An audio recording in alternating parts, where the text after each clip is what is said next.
Bien, bonjour et bienvenue à toutes et à tous pour ce rendez-vous débat qui a pour thème certification ISO 9001, faut-il aller plus loin?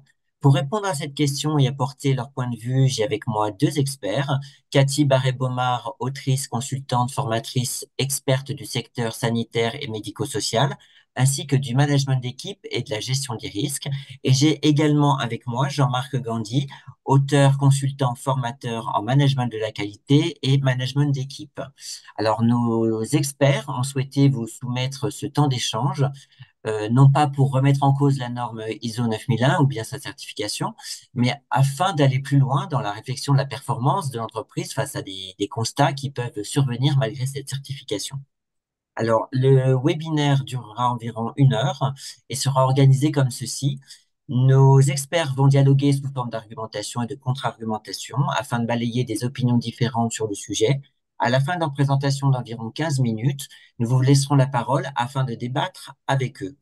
Alors, vous pouvez utiliser l'outil de chat en bas de votre écran afin d'intervenir et ils liront chacun de vos commentaires pour y répondre. Afin que le débat se déroule correctement, je vous rappelle que toutes les opinions sont les bienvenues, mais ce webinaire se veut avant tout un moment d'échange, de respect et de réflexion. Il est maintenant temps de laisser la parole à nos deux experts. Eh bien, merci Nicolas. Donc, nous allons tout de suite attaquer avec le point numéro un, raisonnement numéro un, question numéro un, qui s'adresse à Cathy. Finalement, toutes les entreprises donc affirment faire de la qualité. Celles qui sont certifiées, celles qui ne le sont pas.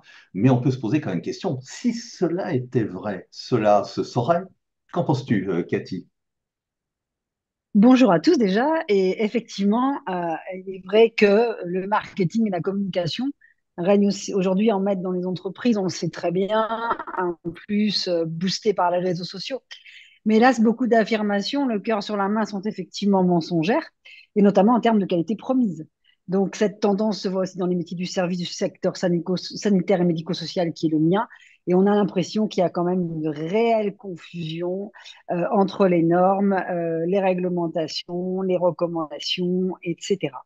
Donc, c'est vrai que le trop fameux administratif et les recommandations de bonne pratique ne nous permettent pas parfois d'avoir une vision claire. Mais bien évidemment, il y a les certifications et est-ce que cela veut encore dire quelque chose pour le client, pour les parties intéressées? Toi, qu'en penses-tu à ce niveau-là, Jean? Cathy, comme tu l'as évoqué à l'instant, c'est vrai que les signes de qualité se multiplient, des sérieux, des moins sérieux, des signes officiels, d'autres qui ne le sont pas, qui peuvent être purement privés.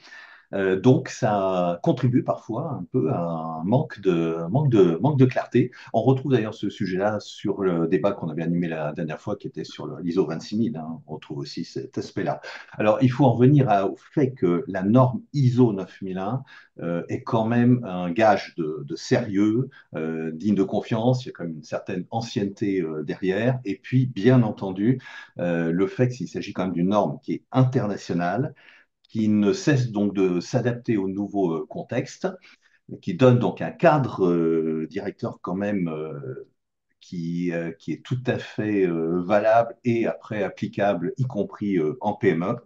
Et puis précisons une chose justement, puisqu'on parlait d'évolution de l'ISO 9001, donc il y a une révision en cours et toujours dans le souci de s'adapter au mieux aux réalités des entreprises et des organismes, la nouvelle norme devrait sortir donc en 2025. Alors, troisième question, troisième raisonnement. On entend souvent dire, OK, mais moi j'en connais des entreprises qui sont certifiées selon la norme ISO 9001. Eh bien, on a toujours des ratés au niveau des clients, toujours. Alors, voilà, je transcris ce propos-là, hein, qui est souvent entendu. Alors, justement, qu'en penses-tu, Cathy? Bah, moi, je dirais que effectivement, le zéro incident, le 100% de clients satisfaits, ça n'existe pas. Mais quand même, la logique de l'ISO 9001, c'est d'éviter au maximum tous les dysfonctionnements qui pourraient un jour ou l'autre nuire aux clients, et puis éviter qu'ils se reproduisent. elle propose, je trouve, une démarche par processus très intéressante et déjà la gestion des risques. C'est un bon début, même si aujourd'hui, elle est appuyée, cette gestion des risques, par la nouvelle norme 31 000, qui, je trouve, va parfaitement bien avec l'ISO 9001. Je ne sais pas, toi, ce que tu en penses, mais je trouve quand même que c'est un bon début. Et la 9001, ensuite, on peut rajouter de la 31 000 une fois qu'on est bien rodé avec notre 9001, mais je pense que c'est un bon début pour la gestion des risques. Tout à fait, là je te Donc, rejoindrai là-dessus.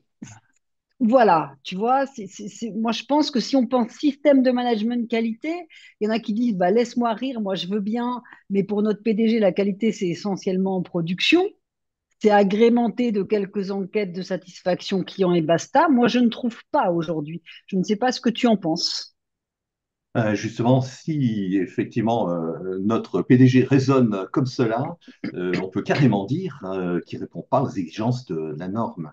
Et donc, on pourrait même penser que l'entreprise pourrait, à ce moment-là, risquer de perdre sa certification.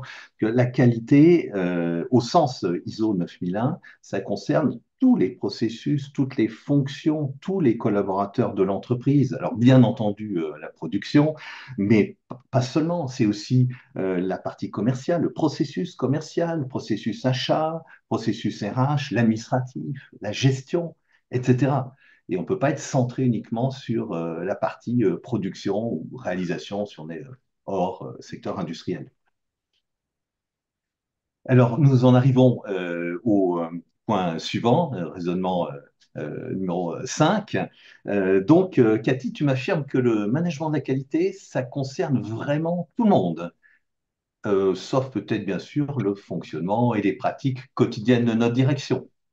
Bah bien sûr, j'espère que là tu plaisantes parce que si tu comprends bien ce que je te dis, je te le répète, tout le monde est concerné et même notre direction et surtout elle, parce que c'est son engagement qui va amener à améliorer si nécessaire son propre mode de son fonctionnement et du fonctionnement de l'entreprise. Ceci, pour moi, dans une logique de leadership bien comprise, le management par la qualité, c'est absolument pas top-down. On ne parle pas là de management à l'ancienne. D'ailleurs, c'est vrai que cet engagement d'action, eh bien, ça permet effectivement de bien gérer la qualité et surtout d'avoir une politique qualité claire et comprise de tous. C'est ça qui est important. La politique qualité de l'entreprise, c'est pas quelque chose qu'on prend sur Internet, c'est quelque chose qui est vraiment l'âme de l'entreprise, la stratégie. J'espère que tu es d'accord avec moi. Ah, tout à fait. Et donc, j'en viens au raisonnement 6. Car, cependant, quand tu me dis que dans le cadre d'un SMQ, on doit aborder tous les risques qui menacent à court, moyen ou long terme la satisfaction client, ça me questionne. Car tu le sais très bien, chez nous, il y a plein de sujets tabous. Il y a un exemple, la mauvaise ambiance générale qui entraîne plein de démissions. Alors, qu'est-ce que tu en penses? Eh bien, je te confirme une chose, c'est qu'il ne peut pas y avoir de sujet tabou à partir du moment où on parle de risques qui, justement, peuvent menacer l'orientation client, la satisfaction client. Et faut bien comprendre d'ailleurs que la notion de management des parties intéressées, qui est un des principes fondamentaux de la norme ISO 9001, et dans le management ou la prise en compte des parties intéressées, il y a les collaborateurs. Alors, à partir du moment où on a des collaborateurs qui souffrent de mauvaises pratiques de management, ça va entraîner du turnover, des démissions, et à un moment donné, ça va retomber sur le client à plus ou moins courte échéance. Donc, il n'y a Hum, pas de sujet tabou, et à partir du moment où on relève des risques, quels qu'ils soient, il va falloir les aborder et pas les laisser de côté. Ok. Alors, voilà, nous allons arriver à notre raisonnement numéro 7, euh, toujours avec le langage qu'on peut entendre au quotidien dans l'entreprise. Ah, encore un truc, on entend parler d'approche processus. C'est quoi cette élucubration? Et quel rapport avec la satisfaction client? Alors là, justement, comme tu l'as compris, pour être plus efficace et efficient, nous devons traiter tous les risques qui peuvent menacer la satisfaction client. Et comme, pour moi, certains risques ne sont pas maîtrisables uniquement par tel ou tel service de l'entreprise, il nous faut décloisonner un peu, même décloisonner parfois beaucoup. Et pour cela, on va raisonner en termes de processus. Ça évite vraiment de laisser des trous dans la raquette de la qualité. Les processus permettent, d'une part, à chacun de s'impliquer, de mieux comprendre aussi, euh, si tu veux, le fonctionnement de l'entreprise, et puis bah, justement, mieux maîtriser les risques parce qu'on les analyse, on sait là où ils sont, on est vraiment dans une démarche collective avec un pilote qui va nous permettre de mieux maîtriser l'activité en général. Et oui, sachant qu'un risque ne concerne pas forcément uniquement un service, comme tu l'as Et non, évoqué. voilà, ça concerne tout. Ça peut concerner un service, ça peut concerner la production, ça peut concerner le client, ça peut concerner une partie prenante aussi. Donc, vraiment, ça concerne bien tout le monde. Du coup, de toute manière, ça aussi on l'entend, notre entreprise arrive toujours à obtenir le renouvellement de sa certification ISO 9001. Pour notre PDG, c'est le diplôme qui compte. L'auditeur par tierce partie, lui, il n'y voit que du feu. Ça me gêne vraiment. Toi, qu'en penses-tu? Moi aussi, ça me gêne beaucoup, mais finalement, c'est un peu, je vais faire une comparaison assez basique. C'est un peu comme passer le permis de conduire. Le jour du passage du permis de conduire, on peut avoir une conduite qui est excellente, qui est finalement irréprochable, et puis dès le lendemain, se comporter en chauffard. Avec une certaine relativité, on peut retrouver, même si c'est un peu simpliste ou caricatural, ce mécanisme avec l'audit, le passage de l'audit pour la certification ISO 9001. Alors, on ne va pas jeter la pierre aux auditeurs parce que de toute façon, ils sont là qu'à un moment donné, même s'ils font très bien leur travail. À partir du moment où en face, on souhaite vraiment leur cacher un certain nombre de choses, ils ne vont pas toujours le détecter. C'est dommage que des entreprises fassent semblant. Et d'autant plus qu'elle se prive quand même d'un formidable outil de progrès qu'est la norme ISO 9001, déjà dans sa version actuelle et puis bien sûr dans sa version future. Et puis C'est peut-être aussi clair. on peut rappeler une dernière chose, c'est qu'en cas de plainte de client, une enquête peut être diligentée et la certification peut être suspendue. Oui, c'est aussi vrai, en effet. Donc, qu'est-ce qu'on dirait pour conclure? Bah, déjà, une première chose, c'est que non, l'esprit ISO 9001, ce n'est pas si simple et ce n'est surtout pas un simple vernis de surface. Il faut aller plus loin. Tout à fait. Donc avec la philosophie de la norme est en fait bien plus complète et bien plus profonde qu'on ne l'imagine souvent. Ça, c'est vraiment un constat qu'on peut faire. Elle est complète, elle est profonde, voilà.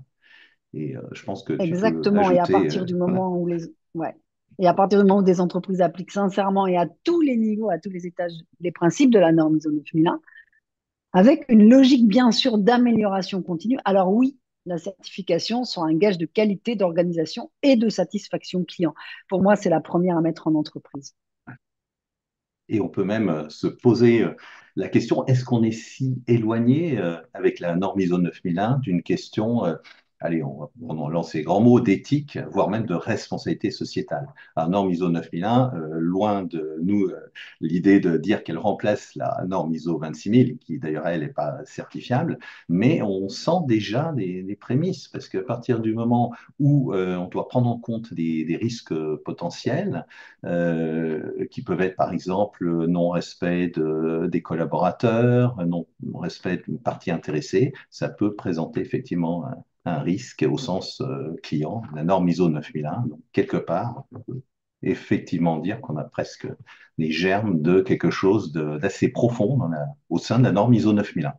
Et que probablement la nouvelle Ça, c'est version clair. intégrera quelques éléments complémentaires à ce sujet-là. Oui, certainement aussi. Alors, merci Cathy et Jean-Marc pour avoir planté le sujet, effectivement, un sujet très intéressant, très riche. Alors, vous avez déjà commencé à échanger dans le chat, donc je vais faire part à Cathy et Jean-Marc de vos réflexions, mais bien évidemment, donc ce temps d'échange est le vôtre. Donc, n'hésitez pas à poursuivre.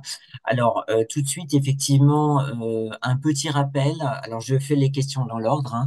Un petit rappel, effectivement, sur la différence entre la norme ISO 9001 et la norme ISO 13485. Alors, je crois que c'est plutôt Cathy qui va répondre à cette question, si je me trompe pas.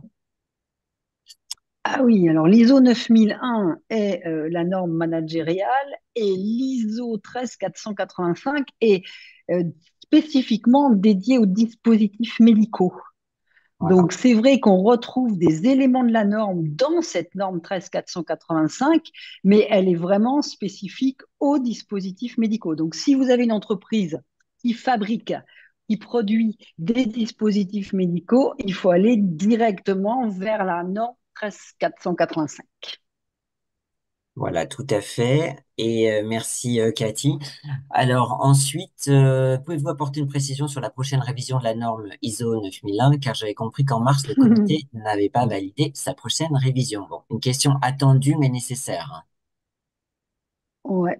Alors, Alors, là, je vais laisser Jean-Marc et puis je compléterai, mais voilà, au besoin. Alors la réponse va peut-être Vas-y. être un peu frustrante parce que c'est encore en cours de discussion, etc., qu'il y a un certain nombre de débats. Donc pour l'instant, c'est difficile de nous avancer là-dessus. Bon, on peut simplement penser que c'est pas une révolution, parce que je pense tous les participants ont déjà compris. Par contre, il y aura certainement intégration d'un certain nombre de points relatifs à l'environnement, etc., à l'aspect climatique, hein, probablement, puisque c'est en train Oui. d'être discuté. Et puis, le fait de peut-être accentuer un peu plus le sujet que je venais d'évoquer juste avant, Mm. qui est d'y intégrer des notions qui peuvent aller un peu dans le sens de la responsabilité sociétale, hein, des entreprises. Oui, avec l'éthique notamment, des Ouais. notions comme ça qui sont déjà abordées dans tout ce qui est effectivement la qualité, enfin je dirais toute la partie RH de la norme, mais en même temps, voilà, ça va être peut-être des choses comme ça qui vont être mises dedans. Mais aujourd'hui, on n'en sait encore vraiment rien quand même, Ouais, c'est parce que toujours en discussion. voilà, Oui, on est en alors discussion, quoi. ouais, il y Il a y a un très bon post hein, qui a été fait par Gérard Capelli, notre collègue, sur Parcours croisé, qui Mais résume bien où en sont les discussions d'aujourd'hui. et ça s'appelle d'ailleurs, il a intitulé, je crois, ISO 9001, deux points, la révision des 10 ans. c'est ça. Et il y a une précision de Sandrine Piquet qui nous dit qu'effectivement la sortie serait possible de l'ISO 9001 en novembre 2025. Ouais, c'est Voilà. ça, c'est ça. Euh, ouais, je passe du coup à d'autres questions. Alors, là, on est sur le sujet de l'auditeur. C'est plutôt une réflexion. C'est gênant qu'un auditeur n'y voit que du feu quand vous avez évoqué effectivement à la fin de votre débat ce point. Tout dépend de la pertinence des échanges entre l'organisme et l'auditeur. Voilà, donc c'est plutôt une réflexion. Peut-être que vous voudriez Exactement. commenter. Ouais, Alors exactement. là-dessus, Et je ne sais pas, Cathy, tu veux vas-y commencer Jean-Marc, et ou puis voilà. après, Alors vas-y, vas-y, j'ai vas-y. quelques éléments là, simplement de réflexion. J'ai d'ailleurs publié récemment une chronique hein, sur le sujet. Alors après, c'est facile dans une chronique d'être un peu provocateur, hein, etc. Euh, je pense que l'auditeur, on ne peut pas non plus l'accuser de tous les maux. Hein. Comme je le disais, c'est donc l'audit a une durée quand même limitée dans le temps, impossible d'aller tout examiner, mais je pense qu'il serait souhaitable qu'un certain nombre d'auditeurs aillent dans les points, j'allais dire presque prioritaires, un peu investiguer aussi sur le terrain, le ressenti des collaborateurs par rapport j'allais dire, à l'engagement de la direction, etc. Est-ce que, en gros, la démarche qualité ISO 9001 paraît sincère et profonde. Ce sont des termes qu'on emploie d'ailleurs souvent, Cathy et moi, parce que c'est vraiment vital.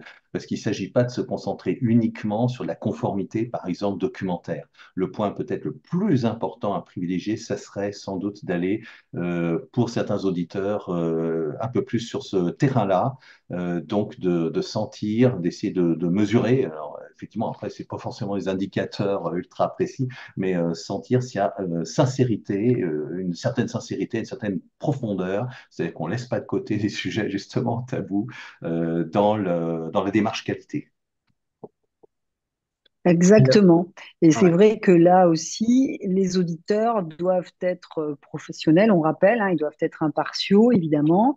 Ils doivent être en observation. Et pour moi, les deux moments d'un audit qui sont forts, c'est la réunion d'ouverture et la réunion de clôture également, et qui permettent de voir un petit peu comment on se situe et comment s'est situé l'audit. Et c'est vrai que un auditeur qui va bien s'imprégner de l'entreprise tout en regardant effectivement que la documentation est bien là et que le système management qualité est en fonctionnement, c'est très important parce que ça permettra à l'auditeur d'avoir une vraie démarche d'amélioration continue et surtout de ne pas avoir une photographie erronée de l'entreprise. Et là, je pense que pour être auditeur, ça ne s'improvise pas. Il faut bien évidemment être formé, mais aussi aimer ce métier de l'audit pour pouvoir le faire correctement. Alors, merci Cathy et Jean-Marc. Alors, j'enchaîne parce qu'effectivement, il y a beaucoup d'échanges dans le chat et on va essayer de répondre un maximum à vos réflexions. Alors, il y avait une autre réflexion qui était la politique qualité doit se démontrer également sur le terrain jusqu'aux opérateurs. Effectivement, ne pas se Tout à tenir fait. seulement au niveau du management. Donc là, je pense qu'effectivement, on sera tous Ah, ça, Ah d'accord oui, avec ouais. cette c'est oui. affirmation. Là, c'est oui, oui et oui, Voilà. carrément. Alors, on C'est a oui, une... oui, oui, et c'est un problème de communication souvent. Parce Oui. qu'en fait, elle est mal communiquée ou peu communiquée. Aujourd'hui, il faut utiliser les outils de communication que vos équipes comprennent.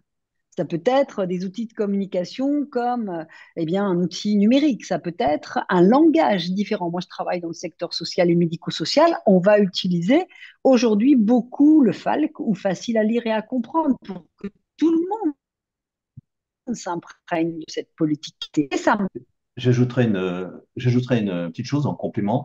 Je pense qu'il y a trois catégories d'entreprises ou d'organismes vis-à-vis de la démarche qualité. On a malheureusement certaines entreprises ou organismes pour qui c'est avant tout un vernis de surface et c'est plus ou moins assumé comme tel. On a des entreprises assez nombreuses où il y a une volonté sincère de la direction, un engagement sincère. Mais malheureusement, ça redescend pas parce que il suffit pas de belles intentions, que ce soit en ISO 9001, d'ailleurs en ISO 26000. Il faut après que ce soit vraiment relayé par tous les échelons du management et jusqu'au moindre opérateur, je mets moindre entre guillemets, parce que tout le monde est évidemment important dans l'entreprise. Et puis peut-être une troisième catégorie, hélas moins nombreuse, qu'on a plutôt trouvé, j'ai l'impression, sur des PME de taille modeste, etc., où là, on est en cohérence complète entre l'engagement de la direction et puis la réalité vécue sur le terrain par les collaborateurs, par les opérateurs, si on va effectivement un peu les questionner, discuter avec eux. Donc, il y a Al- intérêt à être plutôt sur la catégorie, cette catégorie-là, évidemment, la troisième. Alors, on enchaîne avec une la question. politique, pardon, Oui, vas-y, Cathy, désolée, vas-y. juste pour terminer là-dessus, la politique qualité est une démarche de sens. Ce n'est pas une démarche justement politique. Son nom peut porter à confusion. La politique qualité doit donner le sens. C'est elle qui donne la partition. Alors, merci pour cette précision. Je passe à la prochaine question. Alors, je me prépare à un audit de certification dans un mois. Que faire avec cette révision de la norme en cours? Oh, Alors, la révision je de sais la pas. norme, votre audit a lieu dans un mois. Votre audit aura lieu avec la norme en Hmm. cours, c'est-à-dire l'ISO 9001 version 2015. Vous n'avez aucun souci à vous faire. Après, il peut y avoir, mais là, de toute façon, on n'aura très certainement pas encore, comme disait Sandrine, la norme, puisque c'est en novembre. Donc, vous pouvez faire des projections, vous, avec les grandes tendances, puisqu'elles existent quand même, mais votre audit aura lieu sur la 9001 2015. Alors, une autre question. Alors, quand on est certifié ISO 9001, est-ce que la norme ISO 9004 peut nous apporter un plus ou est-elle utile surtout pour les organismes qui veulent mettre en place un SMQ sans certification tierce partie?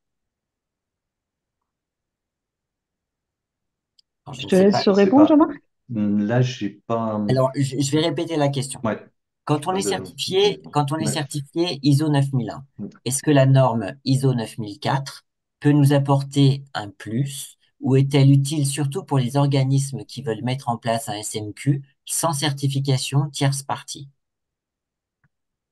Moi, j'avoue, très franchement, je suis pas un spécialiste de la norme ISO 9004, donc je ne veux pas m'aventurer sur ce terrain. Je sais pas si Cathy, toi, tu as quelques Moi non éléments plus, je complémentaires. suis pas une Ouais, spécialiste sur la 9004 également, mais en même temps, je vois pas du tout.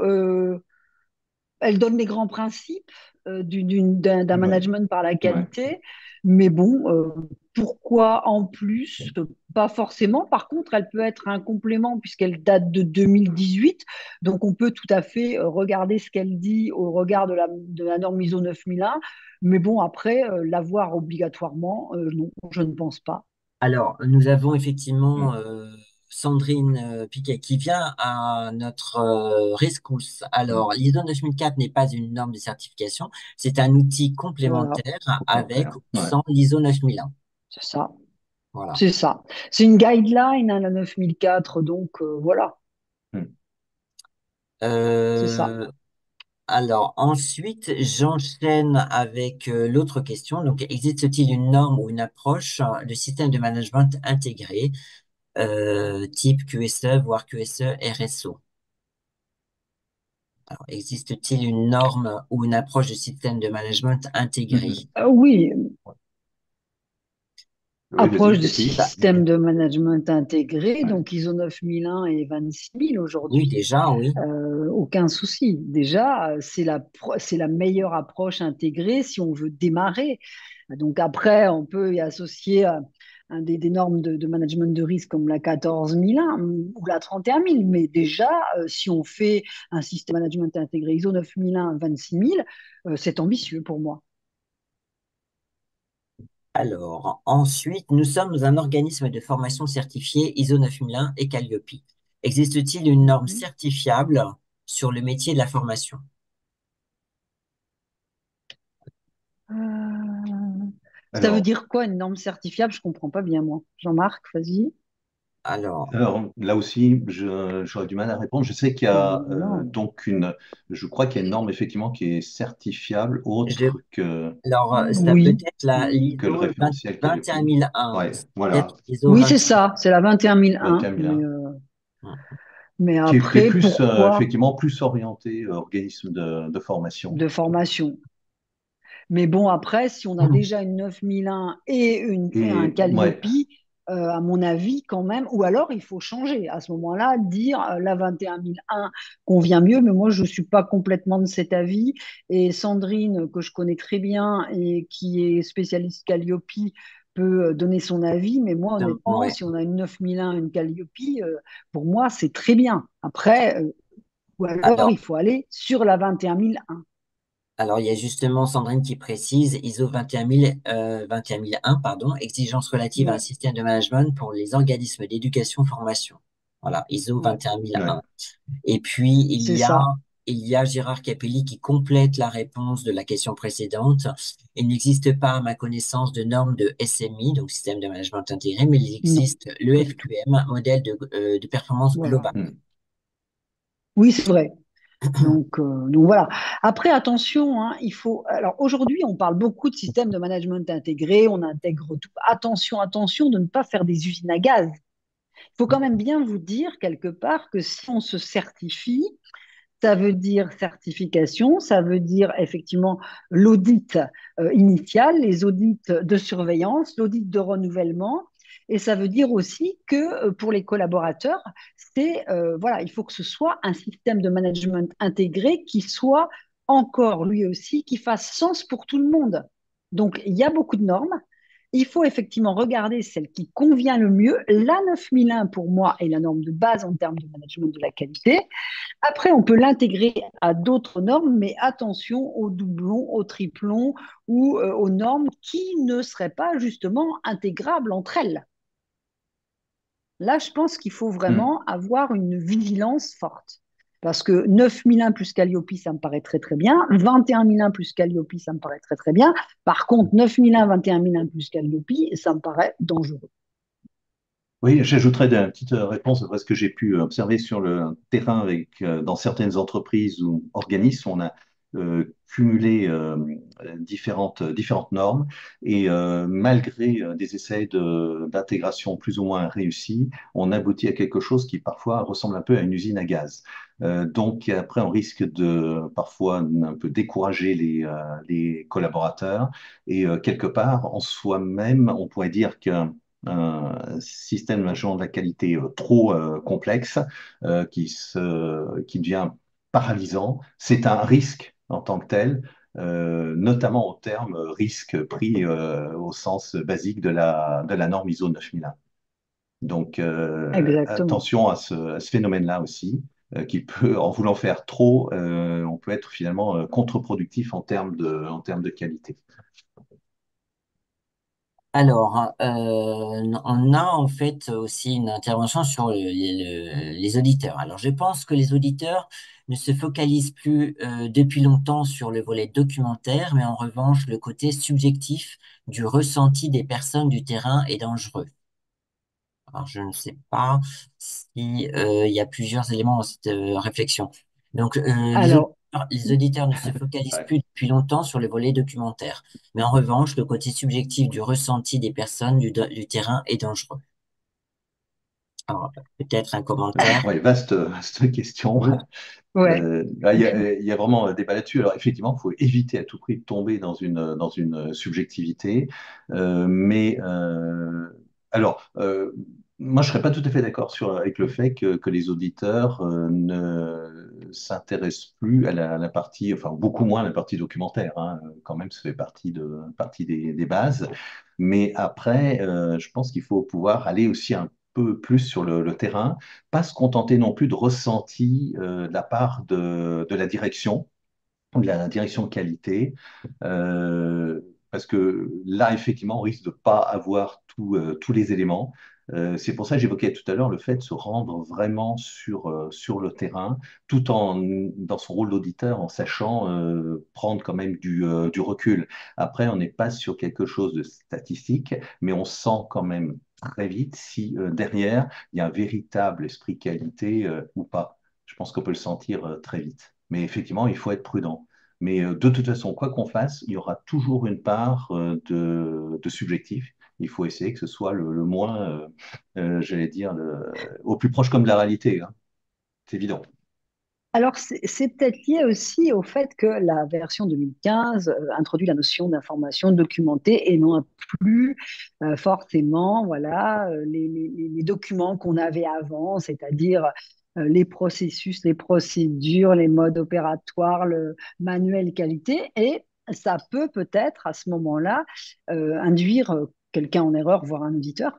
Mais en même temps, si le système de management de qualité est bien fait et bien clair, au contraire, cette documentation, elle peut être intéressante puisqu'elle va revêtir des formes diverses et variées, mais c'est à l'entreprise de faire valoir ces documentations par rapport à son activité. Et parfois, on peut avoir des documentations qui sont bien faites, qui sont jolies, qui sont nouvelles, qui sont modernes, mais sont-elles vraiment en rapport avec l'activité et comprises par ceux qui doivent les utiliser? Pareil pour les processus. On peut parler aujourd'hui de processus métiers, de processus transversaux, etc. Là aussi, ça ne s'improvise pas. C'est-à-dire que si on parle de normes comme la BPM pour aller dans les processus métiers, il faut que les gens soient formés. On n'amène pas comme ça un logiciel en disant, tiens, voilà, on est passé du processus X à un processus Y qui est comme ça maintenant. Non, il faut que tout le monde soit formé du pilote jusqu'à l'exécutant et que la personne soit aussi dans l'extrême compréhension des plans d'action, de la maîtrise des risques, etc., etc. Et là, je pense qu'aussi, parfois, il peut y avoir des divergences qui peuvent amener à de l'interprétation. Donc, attention, les risques peuvent être de part et d'autre, et les causes aussi. Alors, on a un débat sur le chat qu'il faut que je partage.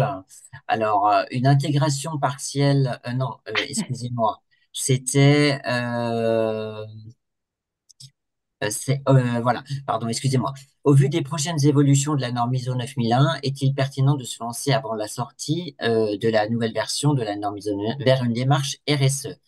Alors, à ce à quoi Gérard Capelli répond, la version 2025 d'ISO 9001 embarquera peu d'éléments RSE, sauf les aspects climatiques au paragraphe 4. Voilà, donc il fallait que je Oui, partage. Et il ajoute que alors, la RSE va devenir incontournable, notamment en Europe. Elle est plus facile à intégrer sur la base d'un SMQ en place. exactement. Je pense que c'est ça. Gérard a raison. Je veux dire, la 9001 ne va pas supprimer la 26000. Si on croit ça, on a tout faux en fait. Non, la 9001 va au contraire introduire ce qu'on va mettre en place comme RSE dans l'entreprise. Donc ça veut dire que la 9001 peut donner, pourra donner peut-être, pour l'instant je dis peut-être puisque nous ne sommes encore sûrs de rien, des orientations et clarifier ce qu'on voudra mettre en œuvre dans les principes RSE édictés par la 26000. Donc, il ne faut pas s'exonérer de la 26000. Il faut aller dedans. Par contre, soyons là encore réalistes. Encore une fois, il faut que ça corresponde à votre entreprise. Moi, j'ai vu aujourd'hui des systèmes intégrés 9000 à 26000, à peine la 9001 est en place et encore mal maîtrisée, qu'on met une usine à gaz liée à la 26000, et là, on va droit dans le mur parce que les gens ne comprennent plus ce qui se passe. Donc, attention. Ceci étant, pour moi, la 26000, la RSE, est vraiment quelque chose à faire à partir d'un système management en place. La 9001 est tout à fait indiquée. La nouvelle version le sera peut-être encore plus. Mais voilà, donc si vous avez envie d'adosser, de mettre un système intégré avec la 26000, moi j'avoue que je ne sais pas ce que tu en penses Jean-Marc, mais moi j'avoue que c'est une très bonne idée. Oui, c'est de toute façon une bonne base parce qu'on a vraiment déjà des principes quand même essentiels qui sont dans la norme ISO 9001 et qui peut être précurseur d'éléments importants apportés par la norme ISO 26000. C'est un précurseur, ça ne remplace pas. Et je précise effectivement que la 26000 n'est pas certifiable, par Oui, contre, en tout cas. Absolument. C'est Voilà. pour ça que, c'est pour ça, Nicolas, la 26000 n'étant pas certifiable, elle laisse le choix. Et c'est Mhm. ça qui est bien, parce qu'elle est tellement énorme qu'elle ne peut pas être certifiable. Mais par contre, elle laisse le choix de ses orientations. Et c'est là où il faut vraiment travailler ses orientations par rapport à son système de management, travailler les orientations que l'on veut mettre en place en fonction de ses activités, des exigences aussi réglementaires et légales de son secteur d'activité et également de la taille de l'entreprise. Alors, effectivement, donc Gérard intervient d'accord avec Cathy. Donc, les commentateurs actuels qui sont réunis récemment insistent sur le respect de la finalité de la norme de management de la qualité, produit, service conforme, satisfaction client. mhm. Voilà, petite précision. Exactement. J'avais aussi une autre petite précision qui est passée dans le chat, c'est il faut souligner l'amendement de l'ISO de février 2024 sur la prise en compte du changement climatique Mhm. et l'impact sur les Mm, parties intéressées que les éditeurs doivent examiner. Voilà, donc il Ouais. fallait tout quand à même fait. que je lise cette intervention. Tout à Euh, fait. alors, je continue parce qu'on avait une question qui avait dû passer. Donc, au vu des prochaines évolutions de la norme ISO 9001, est-il pertinent? Bon, ça, je vous l'ai lu. Et puis, alors, je suis dans la démarche d'implémentation de la norme ISO 9001-2015. Mais Mhm. le responsable de l'entreprise hésite à mettre les moyens nécessaires car sa gestion semble coûteuse alors qu'il réalise de gros chiffres d'affaires. Comment le convaincre? La réalisation Alors, semble coûteuse par rapport à la mise en place de la norme ISO 9001, c'est ça le... Oui, c'est ça, Oui, la démarche d'accord. d'implémentation de Ouais, la norme ok. ISO 9001. Mais le responsable de l'entreprise hésite à mettre les moyens nécessaires car sa gestion semble coûteuse Mhm. alors qu'il réalise de gros chiffres d'affaires. Comment le convaincre? Alors, eh bien, moi, bon, je dirais, pardon, ouais, vas-y, Cathy. Et vas-y, puis, vas-y. bon, je dirais, au départ, c'est l'éternelle question. Qu'est-ce que ça va coûter par rapport à ce que ça va apporter? Alors, bon, on peut donner quelques chiffres. Il y a eu des enquêtes menées, bon, peut-être approximatives, qui montrent qu'une démarche qui va jusqu'à la certification ISO 9001 se rentabilise généralement en deux, trois, voire 4 ans, 4 ans maximum. Après, le commentaire que je viens de faire est un commentaire très général parce que ça dépend aussi de tous les cas de figure. Hein, il est certain que si on a une entreprise qui a une structure une entreprise, par exemple, de production, qui a une structure de production très, très vieillissante ou fait un gros investissement, etc., là, il est évident que le coût ne sera pas le même que sur une activité de service ou qui est déjà à un certain niveau, ou même une activité de production qui est déjà à un certain niveau. Mais c'est une rentabilisation qui s'obtient généralement rapidement. Donc, d'autant plus si on applique la démarche de manière, comme on l'évoquait tout à l'heure, de manière sincère et profonde, hein, où on ne se contente pas d'un simple vernis. On va trouver au départ des gains importants qui vont se traduire sur le plan financier. Après, c'est l'éternel, j'allais dire, euh, la question qui se pose, c'est quand on atteint un certain niveau de maturité dans sa démarche qualité, parce que c'est quand même une notion progression d'amélioration, hein, c'est un des principes de la norme ISO 9001.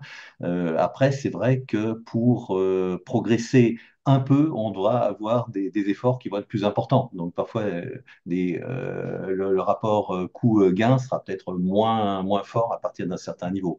Mais quand on est au début de démarche, c'est clair et net, hein. Ce sont les gains qui vont l'emporter et suivant un délai rapide. Alors après, pour convaincre une direction, bah, le plus simple probablement, c'est d'avoir quelques témoignages d'entreprises qui sont passées justement par une démarche de certification et dont la direction se posait la question. Alors, justement, Après, moi, je me permets de vous interrompre parce qu'effectivement, il y a une intervention donc, de Fabrice Adam Mm. qui dit peut-être effectivement que l'employeur devrait calculer le ROI, donc le retour sur investissement. exactement. Et si des clients importants exigent la certification, donc de toute façon, auquel cas, il aura Ouais, peu de marge de manœuvre s'il veut garder les clients, hein. Donc, tout à c'est fait. de façon tout à fait ça. Voilà. Et puis Mm. ensuite, moi, je dis aussi, la démarche, si elle est bien amenée, c'est-à-dire avec ses étapes et tout, c'est aussi un élément de qualité de vie dans l'entreprise, carrément. Donc, du coup, eh bien, il gagne à tous les niveaux. Il fait son coût d'obtention de la qualité ou ses ROI, comme disait l'intervenant très fort justement. Il va avoir une démarche qui va être une démarche qui va permettre de mieux organiser et d'avoir une clarté sur ses activités qui va peut-être aussi vraiment intéresser les équipes. Et au bout du compte, il gagnera sur tous les tableaux. Mais c'est vrai que Mm. pour amener la démarche à cet employeur ou à ce responsable d'entreprise qui n'est pas encore complètement convaincu, bah, c'est lui amener une démarche structurée.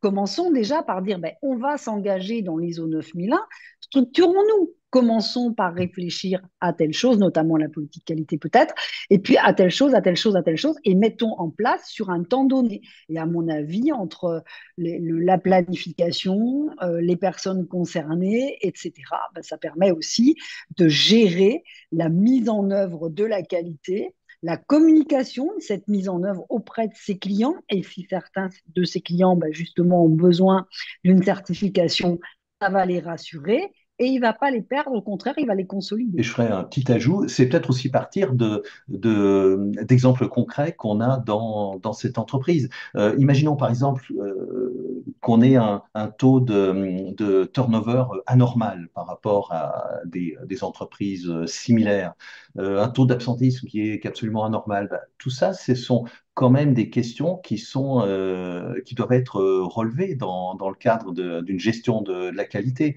Donc, on peut imaginer qu'on ne trouvera peut-être pas de solution absolument magique pour faire redescendre totalement un taux d'absentéisme ou un taux de turnover, mais c'est quand même esquisser des solutions qui certainement peuvent porter assez rapidement leurs fruits, sans résoudre totalement le problème. Faut rester quand même modeste.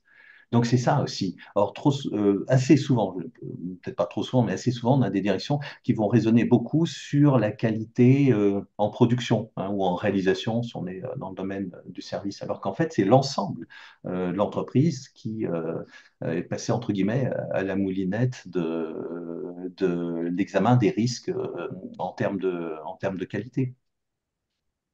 Alors, Et effectivement, justement, oui, pourquoi aussi vas-y, ne pas Cathy. commencer par une petite cartographie des risques, peut-être?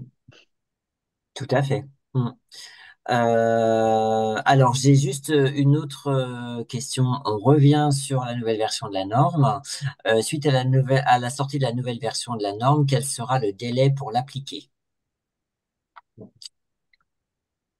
Alors, le Ça, délai en d'application. général, ouais, en J'ai général, envie de on a dire que le souvent. délai pour l'appliquer, c'est un petit peu, Et, c'est un Bah peu oui. le plus vite possible, quoi. J'ai envie de dire, mais C'est le plus vite possible. Après, on peut avoir 1 à 2 ans parfois pour changer de version, mais bon, c'est le plus vite possible, effectivement. Si on est prêt à l'appliquer, à mon avis, le mieux est de prendre tout de suite la norme, la nouvelle norme et de la mettre en place. Ça donne une dynamique complémentaire, une nouvelle à l'entreprise.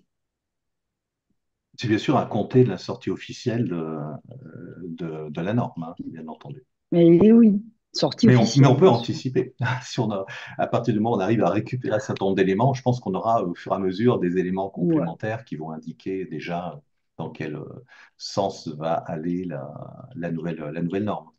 et Déjà. effectivement, donc Sandrine Piquet nous précise qu'effectivement, sauf erreur, le passage Mm. à la version 2015 devait se faire avant 2018. Donc, parce qu'il y avait c'est beaucoup ça. d'évolutions. Donc, en fait, c'est dans les 3 ans. Enfin, généralement, Mm. maximum. Alors, Gérard Capelli précise maximum 3 ans selon l'ISO et Ouais, selon la date de renouvellement. Voilà. c'est ça.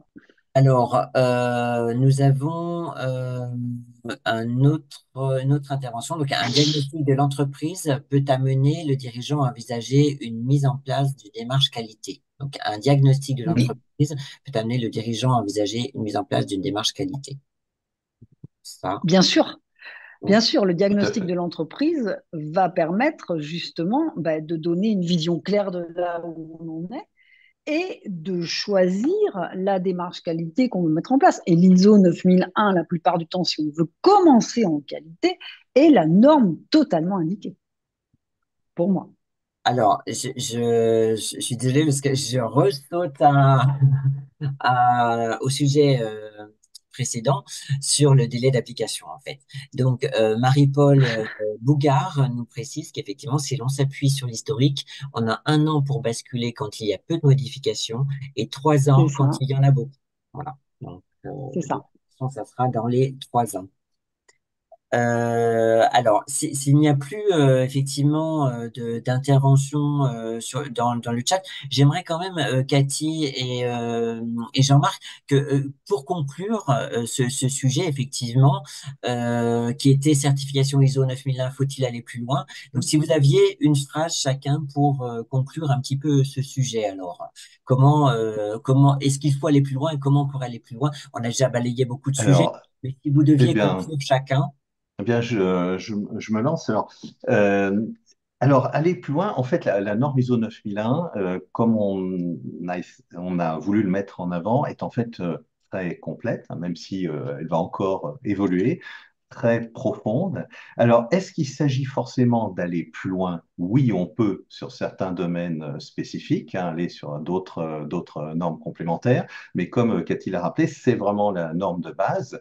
Donc, c'est aller plus loin, je dirais surtout pour moi, dans l'application des principes actuels de la norme, que ça n'en reste pas à juste un vernis de surface ou qu'on n'en reste pas à se dire l'ISO 9001, c'est essentiellement la production. Alors que non, c'est vraiment tous les étages de l'entreprise, y compris même l'étage management, direction de l'entreprise qui est concerné. Donc aller plus loin, ça serait aller plus loin pour moi dans l'esprit de la norme, hein, simplement son application, une Très bien, application totale. Voilà. Très bien, Jean-Marc. Et alors, Cathy, le mot de la fin, alors, Cathy. Alors, pour moi, aller plus loin, ça veut dire aller plus haut. C'est-à-dire que très souvent, on a une très mauvaise compréhension parfois, hein. Donc là, je parle de mon expérience personnelle et de mes clients. Je ne parle pas en général, mais il y a une très mauvaise communication. Il y a de la qualité qui reste à l'étage de la direction et des cadres et qui n'est pas Oui. suffisamment amenée vers les personnes qui sont dans la réalisation. Donc pour moi, il y a aussi aller plus loin déjà, c'est communiquer sur ce qu'est la norme, ce qu'est une norme tout bêtement, ce qu'est la norme ISO 9001 et ce qu'elle va apporter dans l'entreprise, que ce n'est pas, ah bah oui, là, il faut encore que je rédige ça, il faut encore que, là, vous allez encore me demander un élément de preuve, j'en ai marre d'écrire, et là, bah, ça veut dire que la communication est mal faite. Donc, du coup, aller plus loin dans la communication, Oui. dans le pilotage des processus, que ce soit effectivement quelque chose de plus évident et que cette communication entre les pilotes et la réalisation se fasse pour aller plus loin. Parce qu'une fois que c'est compris, on va comprendre la démarche. On va comprendre ce qu'est une analyse de risque. On va plus avoir peur en disant oh là là, non, non, non, moi je ne veux pas dire ça parce que sinon ça va me retomber dessus. Pas du tout. Qu'est-ce que l'analyse de risque? On va amener les gens à faire.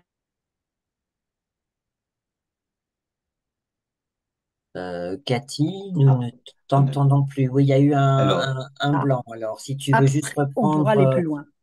ton dernier propos, parce qu'on t'a pas entendu pendant 10 secondes, est-ce que tu peux reprendre ton tout dernier propos? Alors, je disais donc, une fois qu'on a compris et qu'on a, je dirais, l'analyse de risque, on a compris que c'était vraiment bénéfique, qu'on peut faire, qu'on peut mettre en place un plan d'action, que tout ça vient de l'équipe qui réalise, à ce moment-là, on va pouvoir aller plus loin et peut-être passer à des principes de la 26. ouais, je rejoins tout à fait Cathy dans cette conclusion. Et je crois qu'il y a encore aujourd'hui, ça peut sembler peut-être étonnant, mais un énorme travail au sein des entreprises, un énorme travail de démystification de la qualité, de la norme ISO à faire, parce qu'on a encore beaucoup trop d'idées préconçues, d'idées reçues au niveau de collaborateurs qui voient là-dedans un système un peu usine à gaz, etc., etc., alors que c'est absolument pas l'esprit de la norme ISO 9001. L'ISO Très 9001 est une norme constructive Hmm. qui est dans l'amélioration continue. Et il ne faut pas avoir peur de l'auditeur qui passe, de l'audit interne, de l'audit externe. Tout ça, c'est fait pour améliorer les choses. Et cette norme d'amélioration continue, c'est la base de l'amélioration continue qu'on pourra amener avec d'autres normes complémentaires après. Donc vraiment, moi, l'ISO 9001, c'est effectivement le début de la mise en place de la qualité dans l'entreprise et le début de la relation gagnant-gagnant avec les parties intéressées. Alors, merci Cathy Barré-Beaumard et Jean-Marc Gandy pour nous avoir apporté effectivement vos expertises et votre ouverture d'esprit constructive. Malheureusement, donc le temps qui nous était imparti est déjà écoulé. Nous arrivons donc au terme de ce webinaire débat. Nous serions bien donc restés ensemble pour continuer à échanger car le sujet est extrêmement riche. Mais rassurez-vous, donc le webinaire débat a été enregistré et sera disponible dans la journée sur parcourscroisé.com. Je vous invite également à rejoindre les groupes de discussion sur Parcours Croisé afin d'interagir avec vos pairs et trouver de nombreux articles déjà publiés par nos experts, dont Cathy Barré-Bomard et Jean-Marc Gandy. N'hésitez pas à liker et commenter afin d'enrichir les débats. Je vous remercie d'avoir été très nombreux à suivre et à participer à ce débat. Et je vous dis donc à bientôt. Et n'oubliez pas, donc les échanges se poursuivent sur parcourscroisé.com. Merci beaucoup à tous. Merci de votre Merci. participation. C'était vraiment chouette. Merci. À bientôt. Au revoir. Au revoir.